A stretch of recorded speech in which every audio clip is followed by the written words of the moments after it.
Welcome back.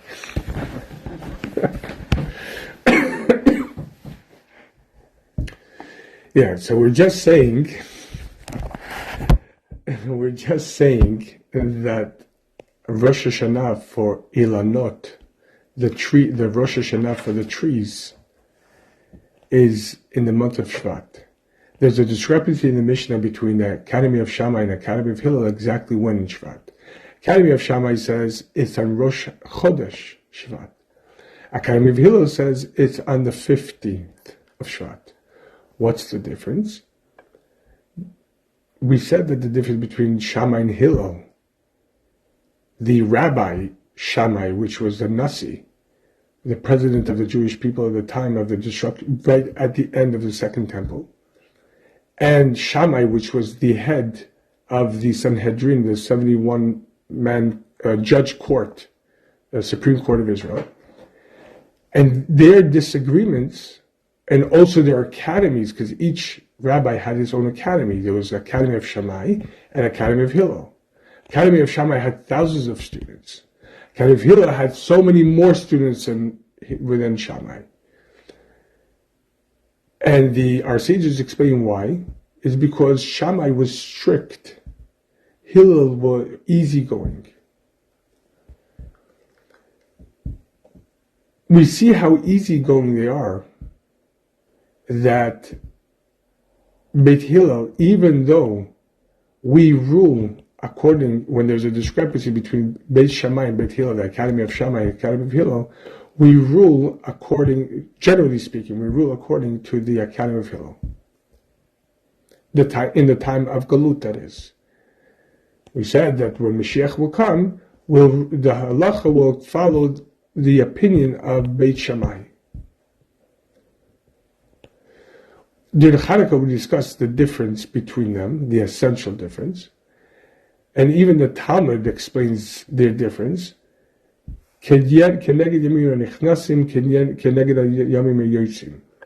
Potential versus actual.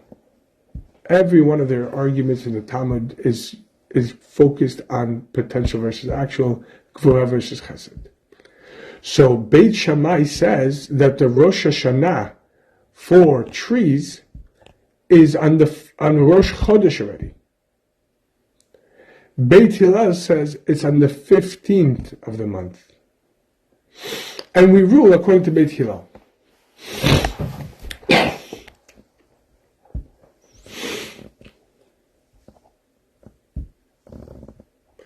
We said that there's a comparison between a man and a tree. Ki Adam es hasadeh. Moshe Rabbeinu says a human being is like the field and the tree. Said that what is their similarity? Number one, the roots. The roots is what not only sustains the tree, but holds it up. What are the roots? On one hand, our ancestors, all those who we came from, who set the path for us, who set the tone for us, both strength and tikkunim, that's what holds our lives up. On a deeper level, it's emunah, it's our faith that holds us up. Because just like a root is buried deep in the ground, so too our emunah and our progenitors, they're deep, deep below us. We don't see them. Emunah is not something that's discernible. Logic is. Emotions are. Certainly when somebody's emotional, you could tell that they're emotional. Their hands flail because every part that's connected to emotions move. Hands and feet. Chesed, Gvura, Nesachod, they're just flailing. So certainly when someone is emotional, you could definitely discern that. But emunah is not something discernible. It's not something that's visible, but it holds everything up. Even when the Jew himself screams, I don't believe, that's only the externality that the animal soul is covering it up. The truth is, every single Jew, as the Talmud says, Anachnu maminim v'nei maminim, we're children of believers. Each one of us are believers, children of believers, or grammatically correct, faith, those who have faith, children who have, of those who have faith. But each one of us has this inside of us, and it nourishes us. It gives us our life. It holds us up in the hardest of times, as we spoke about, when logic is attacked by the world. When the storms of Galut rage strongly and threaten to uproot us, our roots hold us up. Perhaps a leaf and a branch and a fruit may fly off here and there, but the tree with very deep and healthy roots could be held up. Very interesting. When I first came here, I remember first year, second year here, there was a hurricane. I think maybe Katrina. I don't know what was, but it was, yes. And I right around the block over here, there were trees just toppled over. And it wasn't just toppled over; it was toppled over with a sidewalk. It's very interesting. Why? Because they planted the trees, and the roots never really went deep into the ground. So they were very shallow. And so they were shallow enough that when the tree topples over, it takes the ground with it. Our roots go deep, very deep. And because of that, even if the raging storm of Galut threatens to blow very strongly and attack, it can topple us over. That's emunah. That's where we come from.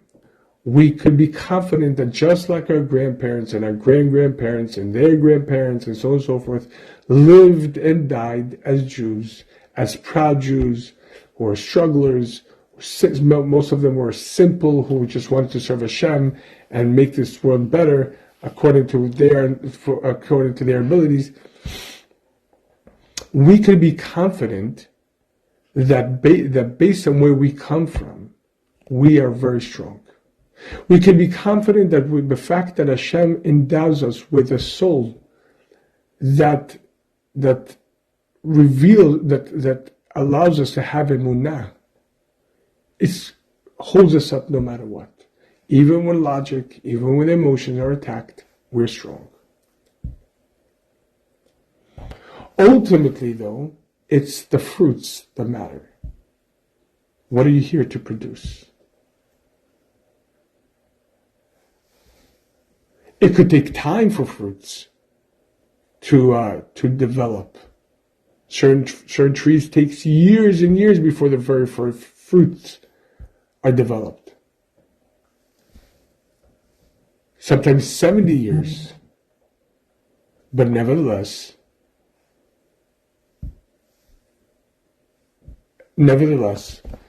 that's the aim.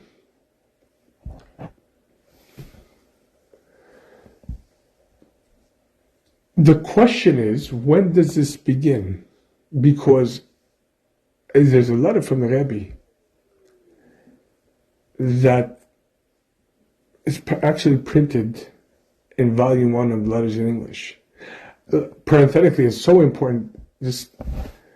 When I was in Kollel, as a young married man, the Rebbe always said you have to go to Kollel.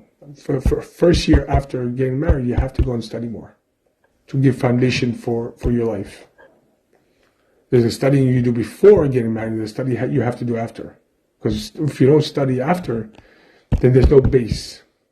Everything is nice, it grows, but it could. So, when in Kollel, for the Rebbe's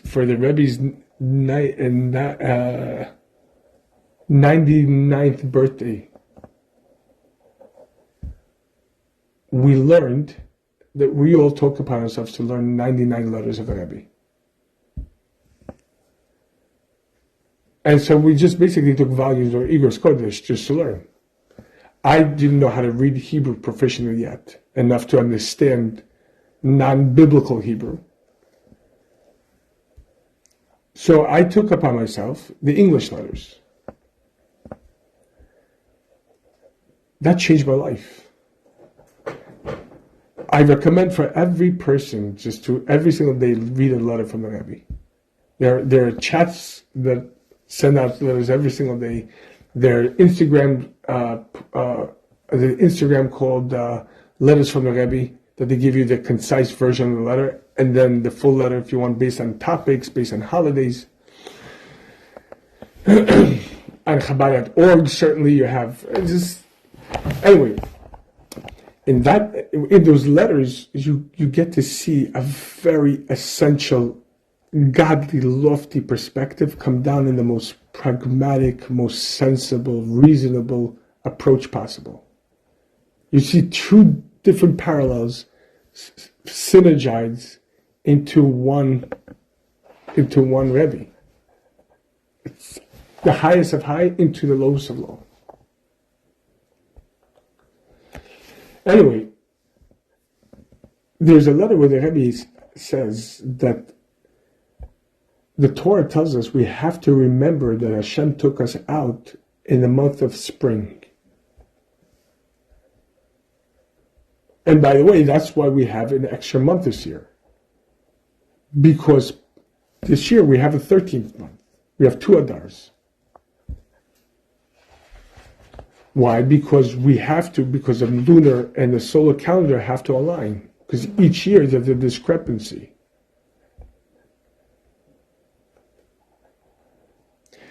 And in order, our months are determined by the moon, but our holidays are determined by the sun, by the position of the sun, because Pesach has to happen in the springtime. Shavuot has to happen at the end of spring, beginning of summer. And Sukkot must occur at the end of the harvest season.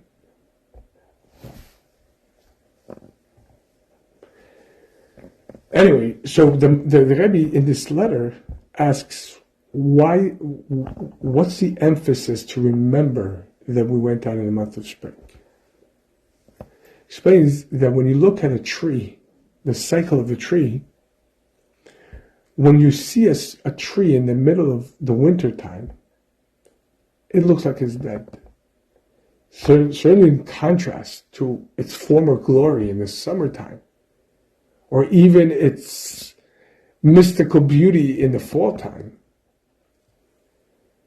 Now it's barren. No birds, no foliage, no trees, no fruits. It lays bare.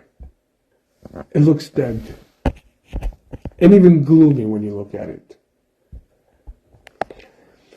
So you would think it's done. But then comes the month of spring. Then comes the month of spring and begins the inspiration. A ray of light, another ray of light, another ray of light. Warmth starts. And all of a sudden, there's a first little bud of another leaf, and the cycle begins to arise to a whole new level of light that had never occurred before. And eventually it hits summertime in its full glory at a whole different level.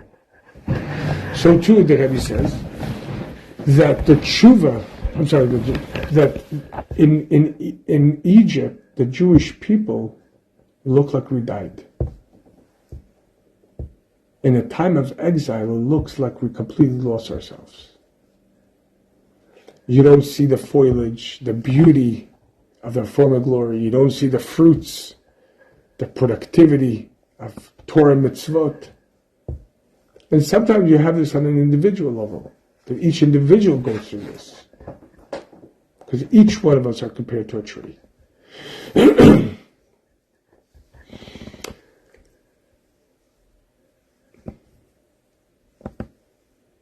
But that's because there's a lack of a revelation in that moment. Once the revelation starts, the inner essence of the tree begins to flourish and reveal itself. Because essentially it's alive. The roots are still there. It is still receiving nourishment. It's not just not productive and not discernibly productive. Says the Rebbe, once Hashem revealed himself in Egypt and revealed miracles, that he revealed himself to the Jewish people just as so the Jewish people will see that God is within the confines of the world. Then that started waking the Jewish people back up. So too, when we look at other Jews, sometimes we see a Jew who looks like they're emotionally dead, they're mentally dead, they might be physically and how much more so spiritually dead. But that's only the facade. That's only the outside. Inside their lives, they just need more light, more warmth. So the Rebbe said over there, instead of judging, draw people closer. Because that's what Hashem does for us. So because we go through the seasons, we do have our summer seasons. We're in the summer season of our persona, which is very warm and vibrant and strong and very productive. We also have the season of fall, where we're sort of, it's nice, it's not as strong and it's not as warm and it's not as intense as it was before, but there's a whole different layer of beauty to it, which is also admirable. But then we have our winters, the winter part of our personality, which looks completely barren. But then we have the spring, the potential.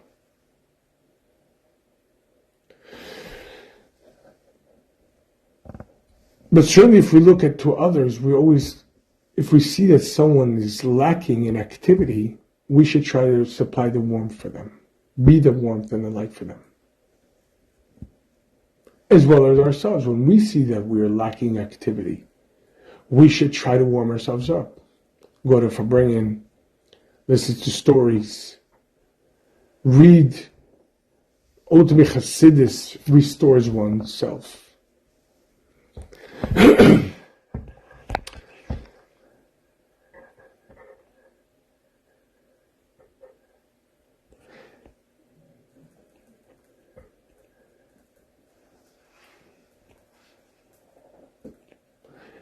The question is, when does this begin? It begins, according to Beis Shammai, in Rosh Chodesh Shvat, and Beit Hillel on the 15th of Shvat. Rosh Chodesh is potential. It's the potential. 15th is the actual. In other words, because in Shvat in Israel, the rain season stops. Israel goes very, very, very quickly from one climate to another. So this was from the 7th of Cheshvan, begins the rainy season, and it finishes on Shvat. Technically, the rain finishes in Shvat time. But ultimately, the beginning of the growth of the tree is in the 15th. So too, each and every one of us has the potential right now to start growing, to start developing. Because the previous months serve as the irrigation months that irrigated us. Whatever irrigation we got in the last few months, that's very interesting irrigation. But that's the irrigation that was meant to fuel the next wave of growth in us.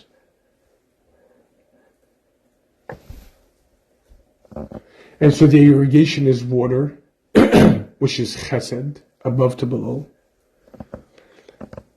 which is akin to Torah, to mitzvot, that irrigates us.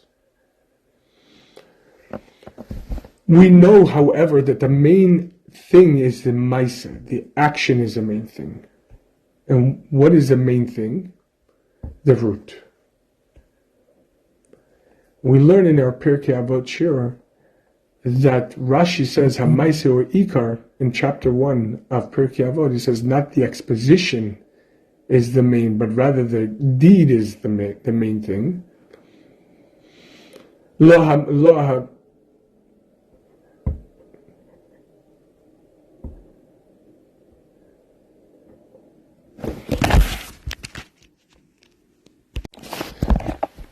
midrashika la maisa, not the midrash, not the exposition is the main thing, but rather the deed is the main thing. And Rashi says, what is main thing? Ikar, that's the root. Right? We could learn this that it's not the learning is not the root, but rather than the deed is the root. Sometimes you would think that the thought is supposed to produce the deed. How could a deed come out of not thinking? It says not the thinking, the exposition is not the main thing, but rather the doing. And the doing is what? Is the action. In chapter 3 of Pirkei Avot, Elazar, the son of Azariah, brings a very interesting, the Mishnah tells us that someone whose thoughts exceed their deeds is compared to a tree with many branches but few roots. And if some wind comes, it'll topple over. But someone whose deeds exceed their thoughts is compared to a tree with many roots, or roots that exceed the branches. That even if all the winds in the world come and push, it remains strong. What are the roots over here we're speaking about?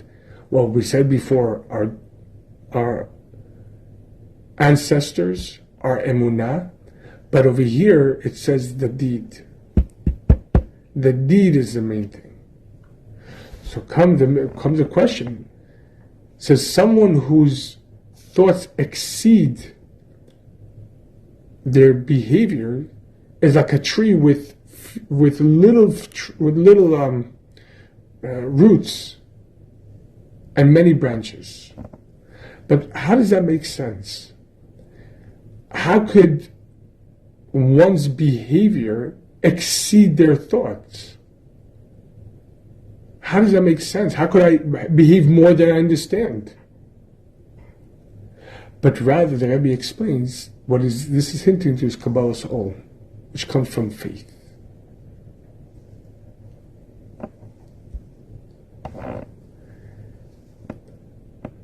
Because Kabbalah's Ol, receiving the yoke of heaven, acceptance, blind commitment to God. Why is that a virtue? For a human being who's endowed with a mind and a heart, why is it a virtue to follow blindly? And to act blindly? Isn't that a little primitive? Haven't we come so far as a society to just act blindly? Maybe, like everybody says, in the times of the desert, we still didn't understand science like that. We spoke about the letter to the Rebbe last week. Someone wrote to him that he's very disappointed in him.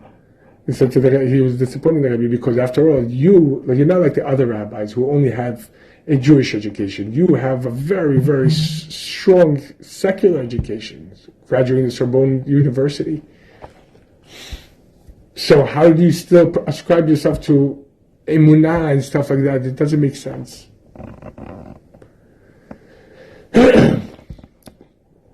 Anyway, but it's the essence. Why? Because in order to connect an infinite God, we can't connect through limited thoughts. We can't think ourselves out of existence. No matter how much you meditate, you're always going to have to go to the bathroom afterwards. In other words, you can't escape your humanity and the human condition. But no matter what, you could always act your way out of existence. What does that mean? In doing what God tells us to, we are literally expressing His essential, infinite desire.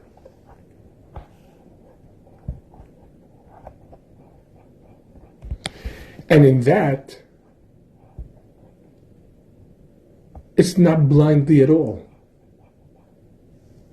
It's just not discernible to us because it comes from a place so deep. It's the roots, so deep that it's not discernible, but it holds everything up. It sustains everything, all the way to the very last branch, 50 feet up. It must be connected. The deed, Kabbalah's O, the yoke, acting upon the yoke of heaven, is the ultimate expression of Emunah. And we had classes upon classes upon what's the difference between Emunah and Seichel. So in Emunah, in responding to our faith to keep Shabbat or keep kosher, just because I'm Jewish, just because Hashem said so, it's not a deficiency. It's the ultimate, essential, and infinite expression of our connection to HaKadosh Baruch Hu. And ultimately, this is Am Yisrael Chai. That we're alive. Why we're alive? How could we be alive in exile, in darkness? If we're supposed to be the holy and nation of priests, well, we don't have a Beit HaMikdash. Holiness is very scarce in this world. It's pretty dark and gloomy. What does it mean, Am Yisrael Chai? Well, we're Chai not because of what we see, but we're Chai because our Emunah. Because it's our faith that constantly sustains us. When the world itself was rocked over and over, when logic and emotion are rocked over and over, it's our faith that sustains us. So the same way our behavior sustains our Yiddishkeit. Because our behavior is responding to Hashem's desire. And in responding to Hashem's desire, we connect to an infinite God. And that in itself becomes our consciousness. It becomes our being. We are drawing God into this world, into the lowest of low. So we're drawing Him into our space. But how do we draw it? Through faith and actions. That's what we will receive the Torah. We says, Na'aseh v'nishma. We will listen and we'll do. Listen means we will accept. We'll have faith. First, we commit ourselves wholeheartedly. Then we will do. What does it mean? Then we will listen. Na'aseh v'nishma. We'll do and then we'll listen. The deed in itself means a commitment to life based on faith, which brings upon Kabbalah's O, the acceptance of the yoke of heaven. Why is it accepted of the yoke of heaven? Because it's not born out of reason. But it's not born of any discernible part of us, and that's Emunah. In acting blindly, we're actually giving expression to the most essential part of us, our neshama, the pintaliyid, from which Emunah stems from. There are no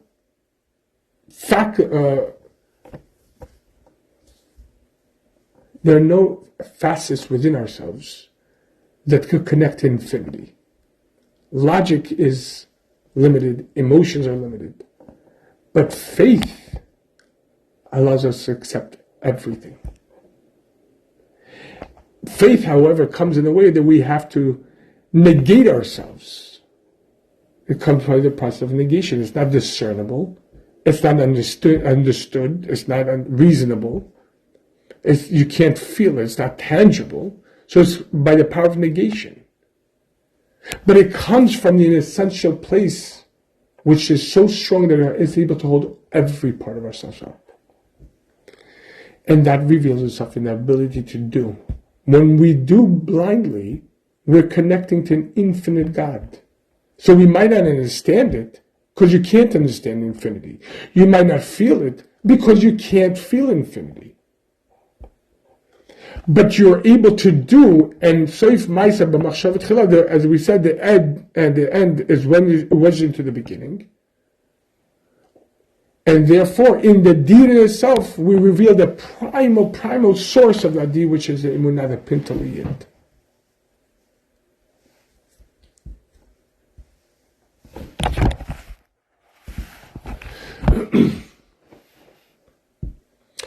And that gives life to the branches, to a healthy seichel, a healthy mind, a healthy heart. It aligns us with the truth. So that's Rosh Chodesh Shvat, the potential for growing as a healthy yid.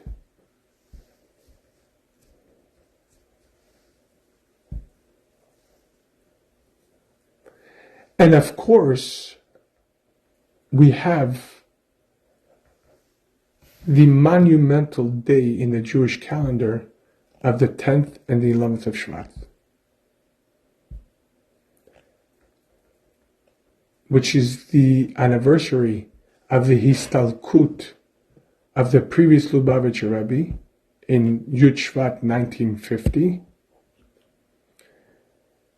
and then the commencement of leadership of our Lubavitcher Rebbe in Yud Shvat, or Yud Aleph, it's actually Yud by night, so it was actually Yud Aleph in 1951. As we recall, the Rebbe in several talks explains that the previous generation was connected to the number 10. And that's why the previous Rebbe was nostalgic on the 10th.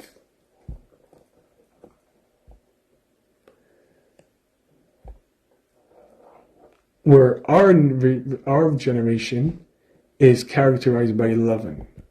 And that's why our generation began on the 10th by night, which is the beginning of the 11th. Ishtalshalut and above Ishtalshalut.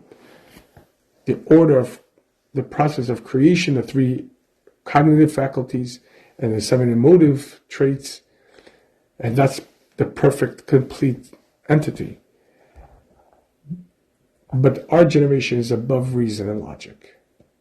And the success is above reason and logic. And the growth is certainly exponential. And we are the generation that's going to be above all the world when Mashiach comes. It's very interesting.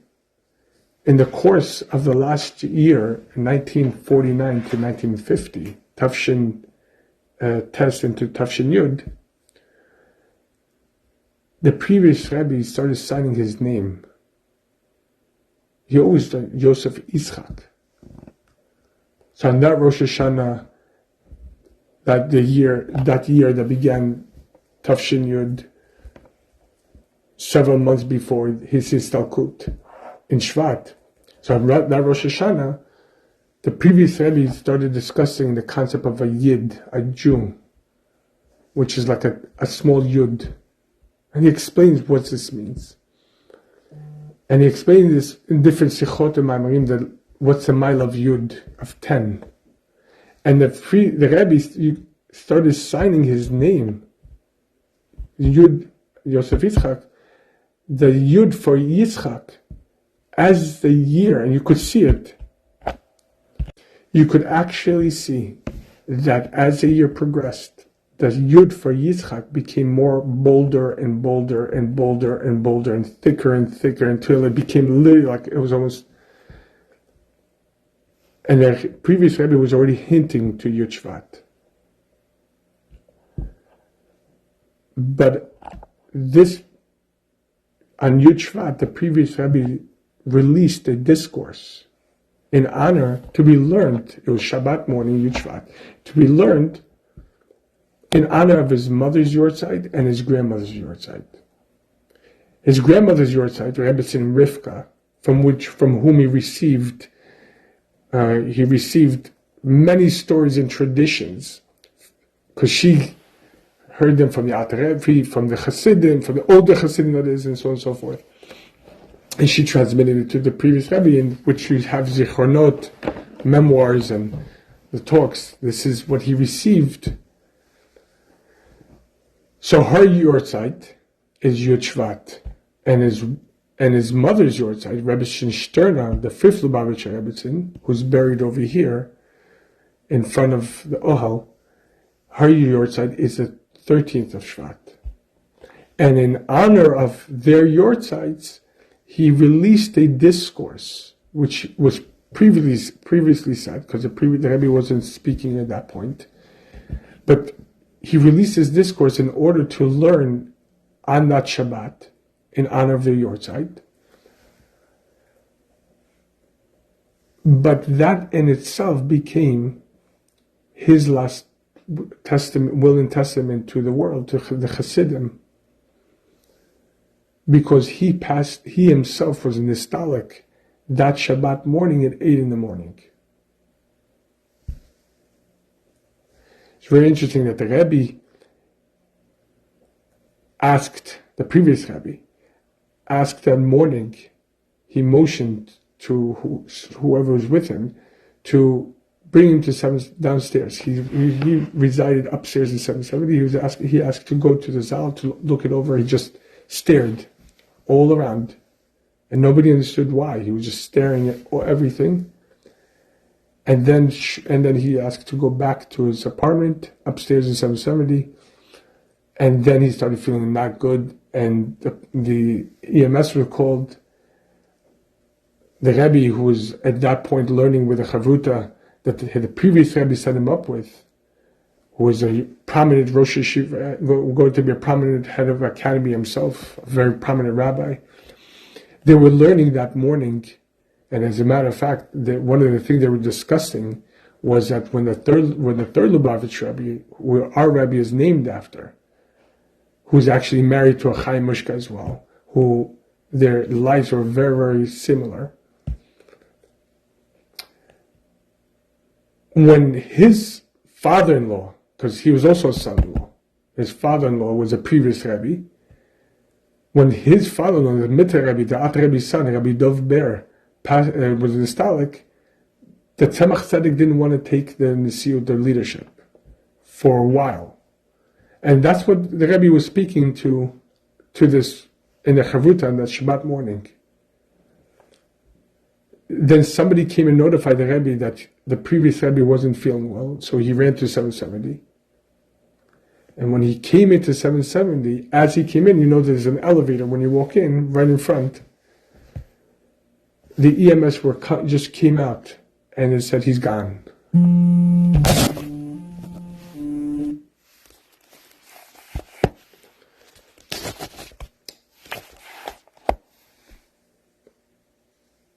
That essentially began our generation.